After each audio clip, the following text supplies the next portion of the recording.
بسم اللہ الرحمن الرحیم۔ آج ہے 11 ربیع الثانی شریف 1446 سن ہجری 15 اکتوبر 2024 اور اسو اپنے اختتام کو غالباً پہنچ چکا ہے۔ 30 ہوگی شاید 2081 بکر میں۔ تو بتی نہ ہونے کی وجہ سے پھر بھی ہمارا جو درس ہے مختصر روزانہ کا جو ہم نے کل سے شروع کیا وہ کیا تھا؟ عقائد غوث اعظم رضی اللہ تعالیٰ عنہ، حضور غوث پاک رضی اللہ تعالیٰ عنہ کے عقائد کے حوالہ سے ہم نے کل سے سلسلہ شروع کیا۔ اور کل ہم نے جو پڑھا تھا پہلا عقیدہ وہ آپ کو یاد ہوگا وسیلہ کے حوالے سے پڑھا تھا۔ کیا پڑھا تھا؟ وسیلہ کے حوالے سے۔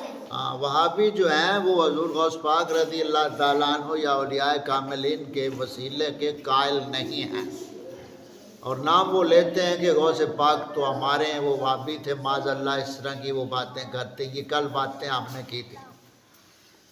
کل ہم نے وسیلہ کے بارے میں عقیدہ آپ کی جو منسوب کتاب ہے غنیۃ الطالبین اس کے صفحہ 60 سے، اور جو وہابیوں نے ترجمہ کیا اس کے صفحہ 82 سے وسیلے کے حوالے سے کل ہم نے پڑھا۔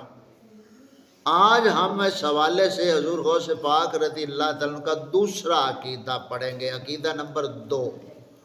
اور یہ کیا ہے کہ معراج والی رات اللہ تعالیٰ کا دیدار پیارے محبوب صلی اللہ علیہ وسلم کو ہوا یا نہیں؟ وہابی جو کہتے ہیں وہ کہتے ہیں کہ آپ صلی اللہ علیہ وسلم کو اللہ تعالیٰ کا دیدار معراج کی رات نہیں ہوا۔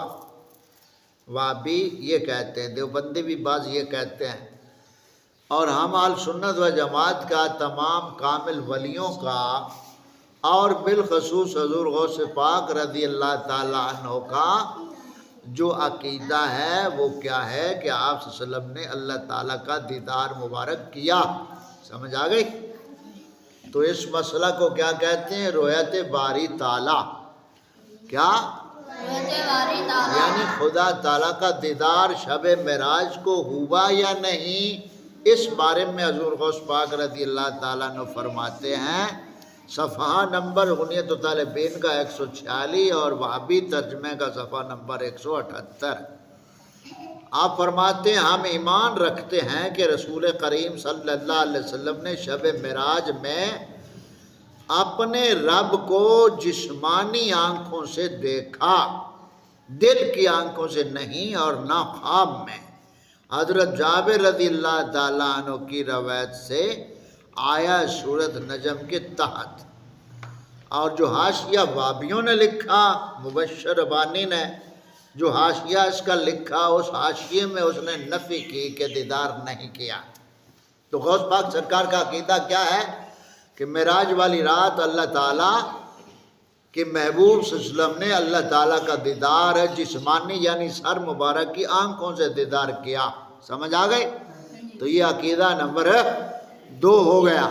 حضور غوث پاک رضی اللہ تعالیٰ عنہ کا دیدار مصطفیٰ صلی اللہ علیہ وسلم اللہ تعالیٰ کا دیدار کیا کب؟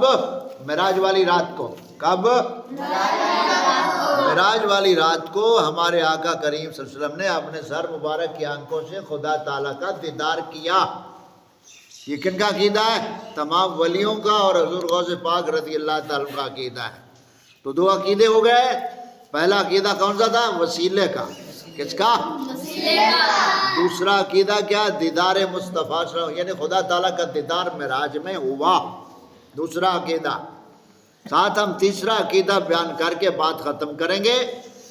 حضور غوث پاک رضی اللہ تعالیٰ عنہ صفحہ 62 پر اور وہابی ترجمہ صفحہ 84 پر عقیدہ نمبر 3 قیام تعظیمی کے حوالے سے۔ قیام تعظیمی کیا ہوتا ہے؟ کسی کی تعظیم کے لیے کھڑے ہو جانا ہاتھ باندھ کر، یا جیسے ہم درود و سلام محفل میں آخر پہ پڑھتے ہیں، یا جمعہ شریف کی ادائیگی کے بعد ہم کھڑے ہو کر صلاۃ و سلام پڑھتے ہیں نا، مصطفیٰ جان رحمت پہ لاکھوں سلام۔ تو یہ جو قیام ہوتا ہے اس کو قیام تعظیمی کہا جاتا ہے۔ کیا؟ قیام تعظیمی یعنی کسی کے ادب و احترام کے لیے کھڑے ہو جانا۔ جیسے معاشرے میں یہ سلسلہ چلتا ہے دنیا داری کے حوالے سے، وہ کسی کا MP آ جائے تو وہ کھڑے ہو جاتے ہیں، کلاس میں آپ بیٹھے ہیں تو ٹیچر آئے تو آپ کھڑے ہو جاتے ہیں نا، سکولوں میں ہوتا ہے نا، قومی ترانہ ہو تو آپ کھڑے ہو جاتے ہیں۔ یہ سب قیام جو ہے کھڑا ہونا، یہ وابیوں کو بدعت شرک نہیں نظر آیا۔ ہم آقا کریم صلی اللہ علیہ وسلم کے لیے یا کسی سچے سنی عالم دین کے لیے یا کسی سچی سنی سید ذات کے لیے اگر ہم ادباً کھڑے ہو جاتے ہیں تو وہاں بھی ایک حدیث پاک پڑھ کر کہہ دیتے ہیں، وہ کہتے ہیں کہ ہمارے آقا کریم صلی اللہ علیہ وسلم نے فرمایا کہ لوگوں کی تعظیم کے لیے کھڑے نہ ہو، یعنی کھڑے نہ ہو جیسے اجمی لوگ کھڑا ہوا کرتے ہیں دوسروں کی تعظیم کے لیے۔ یہ ایک حدیث پاک وہ بیان کرتے ہیں جن کا مفہوم یہ ہے۔ تو اس حدیث پاک سے ہمیں کوئی اختلاف نہیں۔ وہ بات اصل میں یہ ہے کہ جو بادشاہ ہوتے تھے نا، یہ بات کو سمجھو، جو بادشاہ ہوتے تھے ان کے درباروں میں لوگ بادشاہ کے حکم کے اوپر کھڑے رہتے تھے، یعنی جب تک وہ بادشاہ کہتے نہیں تھے تو وہ بیٹھتے نہیں تھے، ان کی تعظیم کے لیے کھڑے رہتے تھے۔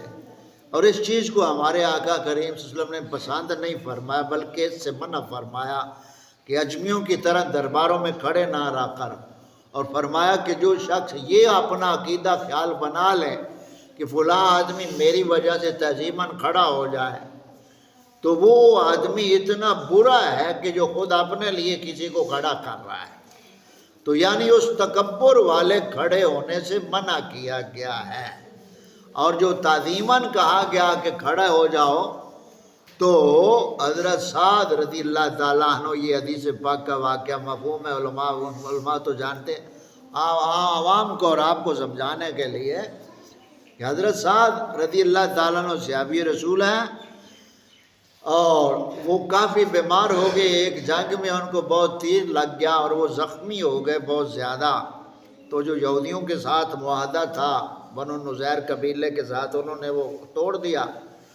تو آپ صلی اللہ علیہ وسلم نے فرمایا کہ آپ کا فیصلہ حضرت سعد کریں گے، سعد رضی اللہ تعالیٰ عنہ کریں گے۔ تو حضرت سعد جو تھے ان کو گدھے پہ سوار کر کے لایا گیا، اور جو ان کے آگے قبیلے کے لوگ تھے تو آپ صلی اللہ علیہ وسلم نے ان کو حکم دیا قوموا الی سیدکم، یعنی اپنے سردار کے لیے کھڑے ہو جاؤ۔ سمجھ آئی بات کی؟ تو وہ حدیث پاک بھی، وہ بھی کیا مطلب، یعنی تعظیماً کھڑے ہونا یہ مستحب ہے، اس کو قیام تعظیمی کہتے ہیں۔ کیا کہتے ہیں؟ قیام تعظیمی۔ ہاں، قیام تعظیمی، اس کو حضور غوث پاک سرکار نے مستحب لکھا ہے۔ کیا؟ مستحب۔ جیسے ہم نے احکام شرعیہ پڑھے، 11 کام ہیں ٹوٹل احکام شرعیہ، اور کرنے والے کاموں میں آخری درجہ کس کا ہے؟ مستحب کا۔ فرض، واجب، سنت موقت، سنت غیر موقت اور مستحب۔ تو قیام تعظیمی کیا ہے؟ مستحب ہے۔ کیا ہے؟ مستحب۔ حضور غوث پاک سرکار فرماتے ہیں کہ بادشاہ عادل بادشاہ ہو، والدین ہو دیندار، اور پرہیزگار ہوں، اور بزرگوں کی تعظیم کے لیے کھڑا ہونا مستحب ہے، یعنی قیام کرنا کیا ہے؟ مستحب۔ اس کا اصل ثبوت اس روایت سے ملتا ہے کہ حضرت سعد بن معاذ اپنے سردار کے لیے کھڑے ہو جائے، وہ جو پہلے میں نے حدیث پاک بیان کی، مفہوم بیان کیا۔ تو یہ تیسرا عقیدہ ہو گیا۔ کیا؟ تیسرا۔ حضور غوث پاک رضی اللہ عنہ کے عقائد کے حوالے سے یہ تیسرا عقیدہ ہم نے کیا پڑھا؟ قیام تعظیمی۔ کیا پڑھا؟ قیام تعظیمی۔ یعنی نیک پاک سنی عالم دین ہو، سید ہو، والدین نیک ہوں، دیندار ہوں، استاذ دیندار ہو، تو جو دینی نسبت والے ہیں ان کے استقبال کے لیے یا ان کی تعظیم کے لیے ان کے لیے کھڑے ہو جانا، یہ قیام کیا ہے؟ مستحب ہے۔ کیا ہے؟ مستحب۔ ہاں، کتنے عقیدے ہو گئے؟ 3۔ کتنے ہو گئے؟ 3۔ تو آج کے درس میں ہم نے 2 عقیدے سیکھے۔ پہلے درس میں کچھ تبعیدی باتیں تھیں، تو پہلے درس میں ہم نے وسیلے سے متعلقہ سیکھا، اور آج ہم نے معراج کی رات دیدار ہوا، اور قیام کرنا، قیام تعظیمی کیا ہے؟ مستحب ہے۔ تو یہ کتنے عقیدے ہو گئے؟ 3۔ حضور غوث پاک رضی اللہ عنہ کے کتنے عقائد ہم نے سیکھے؟ 3۔ 3 کتنے سیکھے؟ 3 تو روزانہ کا ہم یہ تھوڑا تھوڑا، کیونکہ آج 11 ربیع الثانی شریف کا دن ہے، یعنی بڑی 11ویں شریف کے حوالہ سے حضور غوث پاک رضی اللہ تعالیٰ عنہ کا یوم وصال ہے، اور بڑی 11ویں کے نام سے جگہ جگہ پہ جو صحیح سنی مخلص ہیں وہ اہتمام کرتے ہیں۔ اور پھر اس حوالے سے ہم ابھی تو آپ کے عقائد کے بارے میں بات کر رہے ہیں، آخر پہ آپ کی تعلیمات کے حوالے سے اور پھر آپ کی شان عظمت کے حوالے سے آخر پہ ہم آہستہ آہستہ آگے باتیں کریں گے۔ پہلے ہم عقائد کو سمجھ رہے ہیں، عقائد سمجھیں گے تو پھر ہمیں اس چیز کا پتہ چلے گا۔ سمجھ آ گئی؟ تو اللہ تعالیٰ ہمیں صحیح سنی عقیدہ اور اولیاء کاملین کی، سچے ولیوں کی صحیح پہچان اور اس پہ استقامت عطا فرمائے۔